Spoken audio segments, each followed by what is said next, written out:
আজকের ক্লাসে আমরা চ্যাপ্টার 20 পড়ব। এটা হলো জ্যামিতিক প্রমাণ। এখানেও বেশ কিছু উপপাদ্য রয়েছে। এই চ্যাপ্টারের প্রথম যে উপপাদ্যটি সেটা হলো 11 নম্বর উপপাদ্য। দেখো তোমরা কি বলেছে, যে ত্রিভুজের যে কোনো দুটি বাহুর দৈর্ঘ্যের সমষ্টি তৃতীয় বাহুর দৈর্ঘ্য অপেক্ষা বৃহত্তর। তো আমাকে দেখাতে হবে যে একটা ত্রিভুজ তার যে কোনো দুটো বাহুর যোগফল তৃতীয় যে বাহুটি রয়েছে তার থেকে বড় হচ্ছে কিনা। দেখো ছবিতে এবিসি একটা ত্রিভুজ। তো আমার প্রদত্ত কি, এবিসি ত্রিভুজের বৃহত্তম বাহু হলো বিসি। এই বিসি বাহুটা হলো এই এবিসি একটা ত্রিভুজ, তার বৃহত্তম বাহু। আমার প্রামাণ্য হলো যদি এবি প্লাস এসি, এই AB plus AC greater than BC প্রমাণ করি, তাহলে প্রমাণিত হবে যে ত্রিভুজের যে কোনো দুটি বাহুর দৈর্ঘ্যের সমষ্টি তৃতীয় বাহুর দৈর্ঘ্য অপেক্ষা বৃহত্তর। তো আমাকে এই ত্রিভুজ এ বি সি থেকে দেখাতে হবে AB plus AC is greater than এই বাহু বিসি। এর জন্য আমাকে কি অঙ্কন করতে হচ্ছে তোমরা দেখে নাও। ত্রিভুজ এবিসি এর এ শীর্ষবিন্দু থেকে আমি এডি লম্ব অঙ্কন করলাম। এই দেখো এডি লম্ব টানলাম, যা বিসি বাহুকে ডি বিন্দুতে ছেদ করছে, অর্থাৎ এডি লম্ব বিসি। এই পর্যন্ত আমার অঙ্কন হয়ে গেল। এবার আমি প্রমাণে যাব।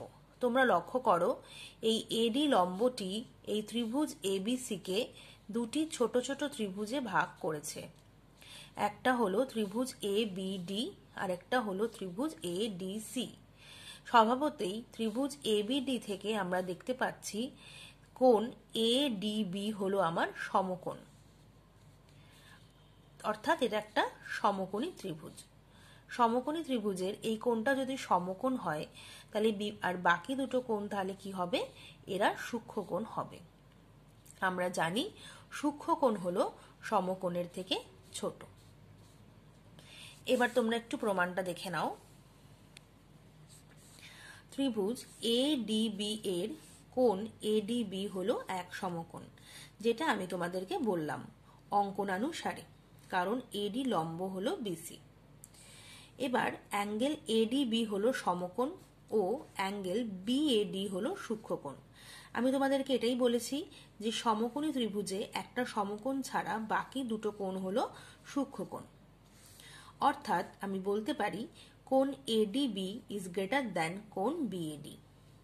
কারণ কি, সূক্ষ্মকোণের পরিমাপ সমকোণের থেকে ছোট বা লেস দ্যান।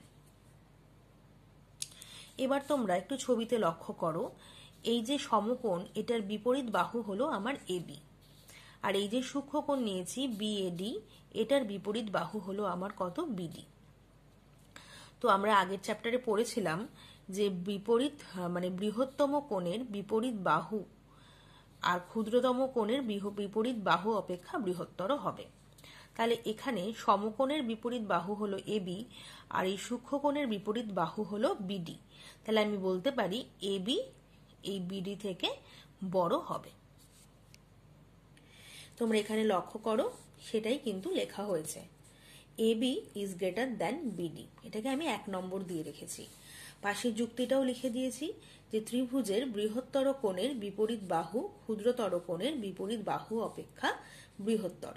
এই যুক্তিগুলো কিন্তু তোমাদের অবশ্যই লিখতে হবে। এটা আমি 1 নম্বর দিয়ে রাখলাম। এবার আসছি ত্রিভুজ এডিসি। আরেকবার ছবিতে দেখে নিই। এবার দেখো এটা ত্রিভুজ এডিসি। এডিসি এর মধ্যে এডিসি এটা হলো আমার সমকোণ, আর এই বাকি দুটো কোণ হলো আমার কি, সূক্ষ্মকোণ। তাহলে এই সমকোণটা নিশ্চয়ই এই দুটো কোণের যে কোনো একটা থেকে বড় হবে। ঠিক সেরকম ভাবেই সমকোণের যে বিপরীত বাহু সেটা হলো এসি, আর এই সূক্ষ্মকোণ এদের যে বিপরীত বাহু তার থেকে নিশ্চয়ই এই বাহুটিও বড় হবে।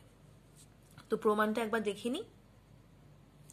লেখাটা দেখো, ত্রিভুজ এডিসি এর কোণ এডিসি ইকুয়াল টু এক সমকোণ। কোণ এডিসি সমকোণ ও ডিএসি, এখানে ডিএসি কোণটা নেওয়া হয়েছে। কোণ ডিএসি হলো সূক্ষ্মকোণ। তাহলে আমি কি বলতে পারি, কোণ এডিসি ইজ গ্রেটার দ্যান কোণ ডিএসি, কারণ সূক্ষ্ম কোণ সমকোণের থেকে ছোট। অর্থাৎ এই ছবিটাতে আরেকবার দেখে নাও, এডিসি ত্রিভুজের এডিসি হলো আমার সমকোণ আর ডিএসি হলো আমার সূক্ষ্মকোণ। তাহলে এডিসি আমার ডিএসি থেকে বড়, তাহলে এডিসির বিপরীত বাহু হলো এসি, তাহলে আমি লিখতে পারি এসি। আর এই ডিএসির বিপরীত বাহু হলো আমার ডিসি, তাহলে আমি লিখতে পারি, কি লিখবো, AC is greater then DC. এটাকে আমি 2 নম্বর দিয়ে রাখলাম। যুক্তিটা কি, কারণ ত্রিভুজের বৃহত্তর কোণের বিপরীত বাহু বৃহত্তর। যুক্তিটা কিন্তু পাশে অবশ্যই লিখতে হবে। এবার তোমরা দেখো, আমি 1 নম্বর দিয়ে রেখেছিলাম হলো এবি গ্রেটার দেন বিডি কে, আর 2 নম্বরে আমি দিয়েছি এসি গ্রেটার দেন ডিসি কে। তো আমি 1 নম্বর আর 2 নম্বরের উভয় পাশ যোগ করেছি। যোগ করে কি পেলাম দেখো, এবি প্লাস এসি, এই AB plus AC is greater than BD plus DC. তোমরা যদি লক্ষ্য করো তো বুঝতে পারবে বিডি প্লাস ডিসি হলো আমার বিসি, মানে একটাই সরল রেখা, কারণ এই লম্বটা একে 2 ভাগে ভাগ করেছিল। তাহলে আমি লিখতে পারি AB plus AC is greater than BC. এটা প্রমাণিত হয়ে গেল। প্রমাণটা কিন্তু খুব একটা কঠিন নয়, কিন্তু যুক্তিগুলো আমাদেরকে পাশাপাশি অবশ্যই লিখে লিখে দেখাতে হবে। ত্রিভুজের 2টি বাহুর সমষ্টি তৃতীয় বাহু অপেক্ষা বৃহত্তর। এই যে উপপাদ্যের যে বিবৃতিগুলো, এগুলো কিন্তু আমাদের বিভিন্ন ক্ষেত্রে কাজে লাগবে। তো সুতরাং এগুলো শুধু প্রমাণটাই নয়, বিবৃতিগুলো কিন্তু আমাদের মনে রাখতে হবে। আমরা একটু এক্সারসাইজের একটা অঙ্ক দেখব। দেখো, তোমাদের বইতে কোষে দেখি 20.1, এখানে অনেকগুলি আছে, তো আমি একটা তোমাদের প্রমাণ করে দেখাচ্ছি এখান থেকে। এখানে বলেছে যে প্রমাণ করো একটি চতুর্ভুজের পরিসীমা যে কোনো কর্ণের দৈর্ঘ্যের দ্বিগুণ অপেক্ষা বৃহত্তর। একটি চতুর্ভুজের পরিসীমা যে কোনো কর্ণের দৈর্ঘ্যের দ্বিগুণ অপেক্ষা বৃহত্তর। প্রথমে দেখো, আমরা একটা চতুর্ভুজ এঁকে নিয়েছি, চতুর্ভুজ এ বি সি ডি, একটা চতুর্ভুজ আমি এঁকে নিলাম। এবার দেখো লিখেছি কি, প্রদত্ত ধরি এবিসিডি একটি চতুর্ভুজ যার বিডি একটি কর্ণ, আমি বিডি একটা কর্ণ ও এঁকে নিলাম। এবার আমাদের কি প্রমাণ করে দেখাতে হবে, প্রামাণ্য হলো চতুর্ভুজের পরিসীমা, পরিসীমা যে কোনো কিছুর পরিসীমা মানে হলো তারই বাহুগুলির যোগফল। তো চতুর্ভুজ এবিসিডি পরিসীমা হলো AB plus BC plus CD plus DA, অর্থাৎ এই 4টে বাহুর যোগফল। এটা ইকুয়াল টু দেখাতে হবে, মানে এটা গ্রেটার দেন 2BD, এটা দেখাতে হবে, মানে কর্ণটা হলো আমার বিডি, তার দ্বিগুণের থেকে বড়, অর্থাৎ 2 ইন্টু বিডি দেখাতে হবে। মানে চতুর্ভুজ এবিসিডি পরিসীমা অর্থাৎ AB plus BC plus CD plus DA is greater than 2 into BD, এটা আমাকে দেখাতে হবে। এবার এখানে কোনো অঙ্কন আমার প্রয়োজন নেই, কারণ আমি বিডি কর্ণ আগেই করে দিয়েছি। তো আমি প্রমাণে চলে যাচ্ছি। তোমরা লক্ষ্য করো ছবিতে, এই যে বিডি কর্ণ আছে, এই চতুর্ভুজ এবিসিডি কে 2টো ত্রিভুজে ভাগ করেছে, একটা হলো এ বিডি আর একটা হলো বিসিডি। তো প্রথমে আমি লিখছি, দেখো প্রমাণ, বিডি কর্ণ এবিসিডি চতুর্ভুজকে 2টি ত্রিভুজে বিভক্ত করেছে।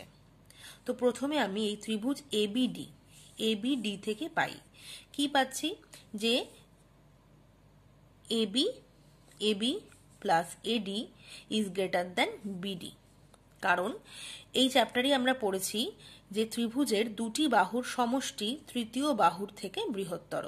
তো আমি সেক্ষেত্রে লিখতে পারি যে এবিডি ত্রিভুজের এডি প্লাস এবি এই 2টো বাহুর সমষ্টি বিডি বাহুর থেকে বড়। তো আমি এটাকে 1 নম্বর দিয়ে রাখলাম। এবার আমি ত্রিভুজ বিসিডি তে চলে গেলাম। এখানেও আমি একই রকম ভাবে লিখতে পারবো কি, বিসি প্লাস সিডি এটা গ্রেটার দেন বিডি। দেখো এখানেও আমি তাই করেছি, ত্রিভুজ বিডিসি থেকে তাহলে আমি কি পাচ্ছি, বিসি প্লাস সিডি বা CD plus BC is greater than BD, এটাকে আমি 2 নম্বর দিয়ে রাখলাম। এটারও এই একই যুক্তি, আমি এখানে লিখিনি, কিন্তু তোমরা লিখবে যদি পরীক্ষায় আসে তো, যে একই মানে যুক্তিটা, যে ত্রিভুজের দুটি বাহুর সমষ্টি ত্রিভুজের তৃতীয় বাহু থেকে বৃহত্তর। আচ্ছা, এবার আমি এই 1 নম্বর আর 2 নম্বরের দুদিকে যোগ করেছি, উভয় পক্ষে যোগ করেছি। তাতে দেখো আমরা কি পেলাম, AB plus AD plus CD plus BC, এটা greater than BD plus BD মানে 2বিডি। এটাকে একটু সাজিয়ে লিখেছি যে AB plus BC plus CD plus DA is greater than 2বিডি। অর্থাৎ তোমরা বুঝতেই পারছো এখানে চতুর্ভুজের পরিসীমা ইজ গ্রেটার দ্যান 2 ইন্টু কর্ণের দৈর্ঘ্য। তো এইরকম ভাবে আমি এটা প্রমাণ করে তোমাদের দেখালাম। আশা করি তোমরা প্রমাণটা বুঝতে পেরেছো। খুবই কিন্তু ছোট, মানে সহজ, শুধু যুক্তিগুলো আমাদের একটু মাথায় রাখতে হবে। এবার আমরা পরের উপপাদ্যটা দেখব। এটা আমাদের বইয়ের 12 নম্বর উপপাদ্য। এখানে বলেছে, প্রমাণ করো যে n সংখ্যক বাহু বিশিষ্ট বহুভুজের অন্তঃকোণগুলির পরিমাপের সমষ্টি 2 ইন্টু n-2 সমকোণের সমান।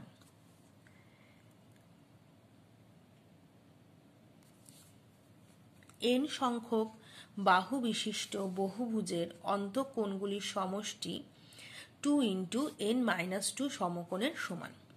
দুবার এটাকে পড়লাম, কারণ হলো এটা দেখো এখানে কিন্তু আমাদের এই যে ছবিটা দেখছো, এত বড় একটা ছবি, ছবিটা দেখে ঘাবড়ানোর কোনো ব্যাপার নেই, কারণ প্রমাণটা দেখো তোমরা খুবই ছোট। তো ছবিটা কিন্তু ভালোভাবে আমাদেরকে দেখে নিতে হবে যে এটা একটা বহুভুজের ছবি। আচ্ছা, এদের অন্তঃকোণগুলি নিশ্চয়ই বুঝতে পারছো, ভেতরে যে কোণগুলো রয়েছে, এই যেগুলো সব অন্তঃকোণ ভেতরে যেগুলো রয়েছে, তাদের সমষ্টি দেখাতে হবে কত, 2 ইন্টু n-2 সমকোণের, মানে ইন্টু সমকোণ মানে হলো ইন্টু 90 ডিগ্রি এর সমান। দেখো খাতায় যখন ছবিটা আঁকবে, কেমন করে আঁকবে তোমরা, প্রথমে এই বাহুটা আঁকবে। প্রথমে আমরা এবি বাহুটা আঁকবো, তারপর আমি যে কোনো পরিমাপ নিয়ে এভাবে চতুর্ভুজটা আঁকার চেষ্টা করব, মানে চতুর্ভুজ না, বহুভুজটা আঁকার চেষ্টা করব। ঠিক আছে, তারপর কর্ণগুলোকে যোগ করব। দেখো প্রদত্ত কি, ধরি ABCDEFGH, এটা চলছে, আমরা চাইলে আরো বাহুর নাম দিতে পারতাম, সেই জন্য এই ডট ডট চিহ্নটা দেওয়া হয়েছে। তার মানে হলো বাহু সংখ্যা চলছে, এটা n সংখ্যক বাহু বিশিষ্ট একটি বহুভুজ। যেহেতু n এর মান আমরা জানি না, সেজন্য এখানে কোনো মানে ডেফিনিট নাম্বার নেই, তো এটা মানে চলছে আর কি, আরো বাহু এখানে দিতে পারতাম। তো এটা আমি কি বলবো, যে ধরি ABCDEFGH একটি n সংখ্যক বাহু বিশিষ্ট বহুভুজ। এবার তোমরা দেখো প্রামাণ্য হলো n সংখ্যক বাহু বিশিষ্ট বহুভুজের অন্তঃকোণগুলির সমষ্টি 2 ইন্টু n-2 ইন্টু সমকোণ, এটা আমাকে দেখাতে হবে, এটা আমার প্রামাণ্য বিষয়। তার জন্য কি কি অঙ্কন করতে হবে দেখো। প্রথমে যেহেতু বহুভুজটা আঁকা হয়ে গেছে, সেজন্য এই যে মূল বিন্দু যেটা আমি এ ধরো নিয়েছি, একে কেন্দ্র করেই তো এটা পুরো করেছি, তো এ থেকে এদের কর্ণগুলোকে আমি মানে প্রত্যেকটা কৌণিক বিন্দুকে যোগ করেছি, করে আমি কর্ণগুলো করে ফেলেছি। তাহলে আমার এসি, এডি, এই, এএফ, এজি, এএইচ এই কর্ণগুলি আঁকা হয়েছে, কর্ণগুলি অঙ্কন করলাম। এবার দেখো প্রমাণে চলে যাচ্ছি। বলছে এ বিন্দুর সঙ্গে বহুভুজের অন্য কৌণিক বিন্দু CDEFG যুক্ত করার ফলে, অর্থাৎ এ বিন্দুগামী এসি, এডি, এই, এফ, এজি, এএইচ কর্ণগুলি অঙ্কনের ফলে n-2 সংখ্যক ত্রিভুজ তৈরি হয়েছে। এবার তোমরা ছবির দিকে ভালো করে লক্ষ্য করো, কি বলেছে। এই এ থেকে যেহেতু আমি এই কৌণিক বিন্দুগুলোকে যুক্ত করেছি, তাতে আমাদের কতগুলো ত্রিভুজ গঠিত হয়েছে। তোমরা খুব ভালোভাবে জায়গাটা বোঝার চেষ্টা করবে, ভালো করে দেখো। এইখান থেকে কিন্তু আমার বহুভুজটা তৈরি হয়েছে। এই এ বি থেকে শুরু করে এই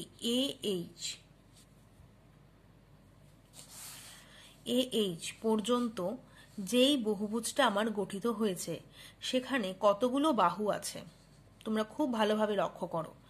দেখো, প্রথমে এ বি একটা বাহু, 1 নম্বর বাহু। এখানে নামও দিতে পারো তোমরা, মানে বোঝার সুবিধার জন্য আমি তোমাদেরকে বারবার বলছি।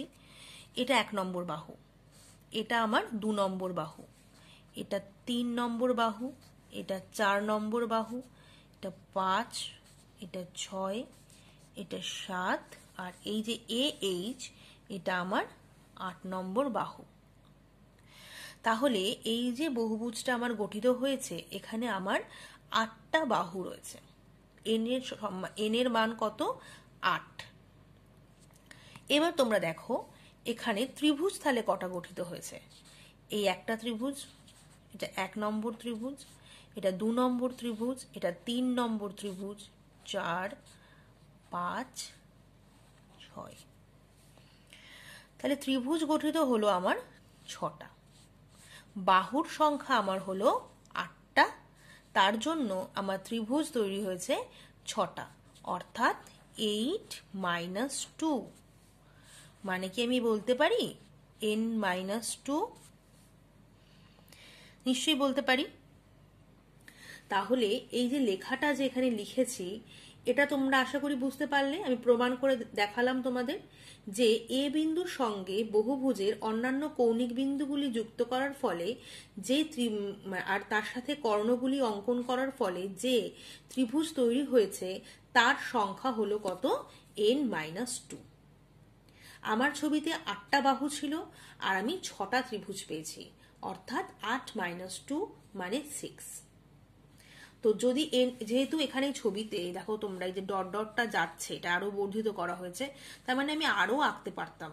তো সেক্ষেত্রেও যদি আমি এইভাবে যোগ করে করে দেখতাম তাহলেও এই রেজাল্টটাই পেতাম।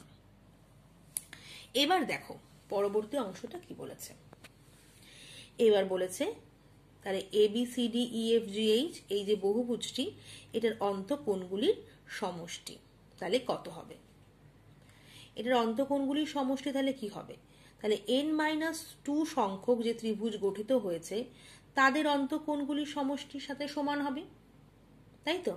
এই যে বহুভুজটা যে আমি আঁকলাম তার যে অন্তঃকোণগুলি হবে তারা কি হবে? তারা হবে n-2 সংখ্যক যে ত্রিভুজ তৈরি হলো তাদের অন্তঃকোণগুলির সাথে সমান হবে। অর্থাৎ এবার আমরা কি জানি, যে কোনো ত্রিভুজের অন্তঃকোণের সমষ্টি কত? 180 ডিগ্রি, অর্থাৎ 2 সমকোণ, 2 × 90 ডিগ্রি। তাহলে আমি লিখতেই পারি এটা যে n-2 সংখ্যক ত্রিভুজের মানে n-2 সংখ্যক ত্রিভুজের অন্তঃকোণগুলির সমষ্টি হলো n-2 × 2 সমকোণ, মানে 2 সমকোণ। তাহলে এটাকে আমি সাজিয়ে লিখতে পারি কি 2 × n-2 সমকোণ। এটাতে কিন্তু তোমাদের কিছু বড় লেখা নেই, কোনো প্রমাণ মানে কোনো কঠিন কোনো বিষয় নেই, শুধু ভালোভাবে একটু বুঝতে হবে। আর এটা কিন্তু ভীষণ একটা ইম্পর্টেন্ট প্রমাণ। এই যে রেজাল্টটা যেটা এটা দেওয়া হয়েছে এই যে n-2 এটা কিন্তু অনেক অঙ্কে আমাদের কাজে লাগে। তো সুতরাং এটা ভীষণই একটা ইম্পর্টেন্ট উপপাদ্য, খুব ভালো করে তোমরা এটা পড়বে আর ভীষণ ভালো করে বুঝে বুঝে পড়বে যে কি লিখেছি। আরেকবার ভালো করে দেখে নাও। তাহলে এই যে বহুভুজটি হচ্ছে এটার অন্তঃকোণগুলির সমষ্টি হলো আমার n-2 সংখ্যক যে ত্রিভুজ তাদের অন্তঃকোণগুলির সমষ্টির সাথে সমান, অর্থাৎ ত্রিভুজের অন্তঃকোণের সমষ্টি হলো 2 সমকোণ। তাহলে n-2 × 2 সমকোণ। আচ্ছা, এই ধরনের উপপাদ্য নিয়ে যে অঙ্কগুলো রয়েছে সেটা একটু আমরা দেখব। দেখো তোমাদের বইতে এখানে একটা অঙ্ক আছে, 9 নম্বর অঙ্ক। বলছে একটি সুষম বহুভুজের প্রতিটি বহিঃকোণের পরিমাপ 60 ডিগ্রি। তাহলে বহুভুজটির বাহু সংখ্যা লিখি। দেখো ধরি সুষম বহুভুজের বাহু সংখ্যা হলো n। আচ্ছা, বহিক কোণের সাথে বাহুর সম্পর্কটা হলো বহিক কোণ ইকুয়ালস টু 360 ডিগ্রি বাই বাহুর সংখ্যা মানে এন। তাহলে 360 degree by N equal to হলো কত? এখানে বলে দিয়েছে প্রত্যেকটি বহিক কোণের মান হলো 60 ডিগ্রি, তাহলে ইকুয়াল টু 60 ডিগ্রি। তাহলে এন ইকুয়ালস টু কত হবে? 360 বাই 60 ইকুয়ালস টু 6, অর্থাৎ বাহু সংখ্যা হলো আমার কত? 6। আরো একটা অঙ্ক দেখো তোমরা, এই 3 নম্বর অঙ্কটা করেছি। বলছে একটি পঞ্চভুজের 4টি কোণের পরিমাপ যথাক্রমে 65 ডিগ্রি, 89 ডিগ্রি, 132 ডিগ্রি এবং 116 ডিগ্রি। পঞ্চম কোণটির পরিমাপ কত? আমরা ধরে নিচ্ছি মানে পঞ্চভুজের বাহুর সংখ্যা আমরা জানি কত? n equals to 5। তাহলে অন্তঃকোণের সমষ্টি কত হবে? 2 ইন্টু n মাইনাস 2, মানে এখানে 5 মাইনাস 2 ইন্টু 90 ডিগ্রি, অর্থাৎ 2 ইন্টু 3 ইন্টু 90, মানে 540 ডিগ্রি। তাহলে 4টি কোণের সমষ্টি, আমাকে 4টে কোণের মান বলাই আছে, যে কোণগুলি সব বসিয়েছি। দেখো এগুলো যোগ করে আমার এসেছে 402 ডিগ্রি, 402। তাহলে পঞ্চম কোণটি কত হবে? এই সমষ্টি থেকে এই 4টে কোণের সমষ্টি বিয়োগ করে দিয়েছি, 138 ডিগ্রি। এই অঙ্কগুলো কিন্তু খুবই সোজা, ছোট প্রশ্ন হিসাবেও তোমাদের বইতে মানে পরীক্ষায় বা অন্য সময়ও আসতে পারে। আচ্ছা, এখানে এই অঙ্কগুলো তোমরা একটু করার চেষ্টা করবে, আমি একটু বুঝিয়ে দিচ্ছি। 4 নম্বর আর 5 নম্বর এখানে বলেছে যে একটি কুব্জ চতুর্ভুজ এর 3টি কোণের পরিমাপ এই 68 ডিগ্রি, 70 ডিগ্রি, 75 ডিগ্রি হতে পারে কি? আচ্ছা, সবার আগে আমাকে জানতে হবে যে কুব্জ মানে কি। কুব্জ চতুর্ভুজ কথার অর্থ কি? কুব্জ মানে হলো যেই চতুর্ভুজের কর্ণগুলি সবই চতুর্ভুজের ভেতরে অবস্থিত এবং চতুর্ভুজের প্রত্যেকটি কোণের মান বা প্রত্যেকটি অন্তঃকোণের মান 180 ডিগ্রি থেকে ছোট। তো তোমরা এখানে ফর্মুলা দিয়ে চতুর্থ কোণটি বার করবে, করে দেখবে যে এই 3টে তো বুঝতেই পারছো এরা 180 থেকে ছোট। চতুর্থ কোণটিও বার করে দেখবে যে সেটা 180 থেকে ছোট হচ্ছে কিনা। যদি হয় তাহলে বলবে যে এটা হতে পারে, আর যদি 180 থেকে ছোট না হয় তাহলে বলবে যে এটা হতে পারে না। এটা তোমাদের হোমওয়ার্ক দিলাম। ঠিক একই রকম ভাবে 5-এর অঙ্কটিও করবে। এটি আছে কুব্জ ষড়ভুজ, এই দুটো অঙ্ক তোমরা করবে। এরপর চলে যাব পরের যেটা উপপাদ্য আছে সেখানে। এটা তোমাদের বইয়ের উপপাদ্য 13। এখানে বলেছে একটি সরল রেখার বহিস্থ যে কোনো বিন্দু থেকে ওই সরল রেখা পর্যন্ত যেসব সরল রেখাংশ আঁকা যায় তাদের মধ্যে লম্বের দৈর্ঘ্যই ক্ষুদ্রতম। এটা আমাকে দেখাতে হবে। আরেকবার পড়ছি, একটি সরল রেখার বহিস্থ যে কোনো বিন্দু থেকে ওই সরল রেখা পর্যন্ত যেসব সরল রেখাংশ আঁকা যায় তাদের মধ্যে লম্বের দৈর্ঘ্যই ক্ষুদ্রতম। দেখো এই আমাদের ছবি, এখানে বলছে মানে প্রদত্তটা দেখো, ধরি এবি যে কোনো একটি সরল রেখা এবং ও হলো এবি সরল রেখার বহিস্থ একটি বিন্দু। এবার ওপি হলো এবির ওপর লম্ব, অর্থাৎ ওপি লম্ব এবি।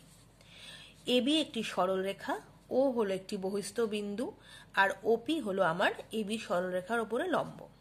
প্রামাণ্য কি? প্রমাণ করতে হবে যে ও বিন্দু থেকে এবি সরলরেখার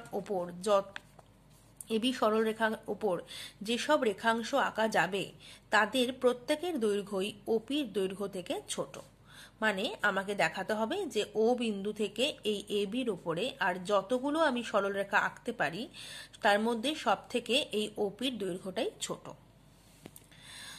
আমরা অঙ্কন করছি এবি সরলরেখার ওপর পি ছাড়াও আমি আরেকটা বিন্দু নিলাম কিউ। দেখো এবি সরলরেখার ওপর পি ছাড়াও আরেকটা বিন্দু নিয়েছি কিউ। এই কিউ এর সাথে ওটাকে আমি যুক্ত করে দিলাম। তাহলে এবার কি প্রমাণ করতে হবে? এবার আমি যদি প্রমাণ করে দেখাই যে ওপির দৈর্ঘ্যটা ও কিউ এর থেকে ছোট, তাহলেই তো এটা হয়ে গেল প্রমাণ করা। যে প্রমাণে চলে এসো। ত্রিভুজ ওপি কিউ এর অ্যাঙ্গেল ওপি কিউ হলো এক সমকোণ। তোমরা আবার একটু ছবির দিকে চলে এসো। ত্রিভুজ ওপি কিউ এর ও পি কিউ এটা হলো আমার কত, এক সমকোণ। অর্থাৎ এই বাকি কোণ দুটো হলো আমার কি, এরা সূক্ষ্ম কোণ। আমরা জানি সমকোণ মানে এইটাই বৃহত্তম কোণ এই ত্রিভুজের মধ্যে, তাহলে এর যে বাহুটা সেটা নিশ্চয়ই বৃহত্তম হবে, তার মানে বিপরীত দিকে যে বাহুটা রয়েছে। তো আমরা বলতে পারি যে angle O P Q is greater than angle O Q P, মানে এই কোণটা এই কোণটার থেকে বড়। আবার একটু তোমরা প্রমাণের দিকে বা লেখাতে চলে এসো। Angle O P Q is greater than O Q P, যেটা আমি বললাম। যেহেতু সমকোণী ত্রিভুজের সমকোণটি হলো বৃহত্তম কোণ, তাহলে আমি বলতে পারি O Q is greater than ওপি। যেহেতু ত্রিভুজের বৃহত্তম কোণের বিপরীত বাহুর দৈর্ঘ্য ক্ষুদ্রতর কোণের বিপরীত বাহুর দৈর্ঘ্য অপেক্ষা বৃহত্তর, তাহলে দেখো তোমরা ছবিতে সমকোণের বিপরীত বাহু হলো ও কিউ আর এই সূক্ষ্মকোণের বিপরীত বাহু হলো ওপি। তাহলে আমি বলতে পারি O Q is greater than ওপি। এবার দেখো এবি সরলরেখার ওপরে পি বিন্দু ছাড়া ও মানে কিউ হলো আর যে কোনো একটি বিন্দু। তাহলে আমি দেখাতে পারলাম যে এবি সরলরেখার ওপরে কিউ বিন্দুর যে কোনো অবস্থানের জন্য OP is less than O Q. তাহলে আমি বলতে পারি যে ওপির দৈর্ঘ্যটাই হলো ক্ষুদ্রতম। আরেকবার একটু ছবিতে দেখে নাও। এবি সরলরেখার ওপরে কিউ আরেকটি যে কোনো বিন্দু, তাহলে এই কিউ বিন্দুর যে কোনো অবস্থানের জন্য আমি দেখালাম যে OP is less than O Q. তাহলে আমি বলতে পারি যে আরো যাই বিন্দু আমি নিই না কেন সবকিছুর দৈর্ঘ্যই ওপির থেকে ছোট হবে, মানে ওপির থেকে বড় হবে, অর্থাৎ সব থেকে ওপির দৈর্ঘ্যটি ছোট হবে। তাহলে আমাকে এটাই প্রমাণ করতে বলেছিল যে লম্বের দৈর্ঘ্যটাই ক্ষুদ্রতম, তো সেটা আমি প্রমাণ করে ফেলেছি। তো আজকের ক্লাসে আমরা 3টে উপপাদ্য পড়লাম। তোমাদের ক্লাস 8-এ এই কটি উপপাদ্য রয়েছে, এরপর যখন আমরা ক্লাস 9-এ যাব আরও পড়ব।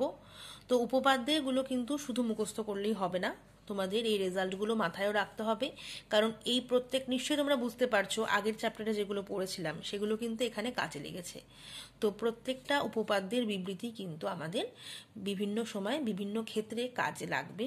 তো সেক্ষেত্রে তোমাদেরকে খুব মনে রেখে ভালোভাবে বুঝে বুঝে এগুলো পড়তে হবে। আর উপপাদ্য আমি আগেও বলেছি তোমাদের কিন্তু নিজের ভাষা অবশ্যই প্রয়োগ করতে পারো, কিন্তু সেটা যেন মানে থাকে। তো সেইভাবে আর বই থেকেও পড়তে পারো, লেখাও পড়তে পারো, যেটা তোমাদের সুবিধা। আশা করি তোমরা অঙ্কগুলো বুঝতে পেরেছো। আজকের ক্লাস এখানেই শেষ। আর যে অঙ্কগুলো দেখালাম সেগুলো একটু করার চেষ্টা করবে।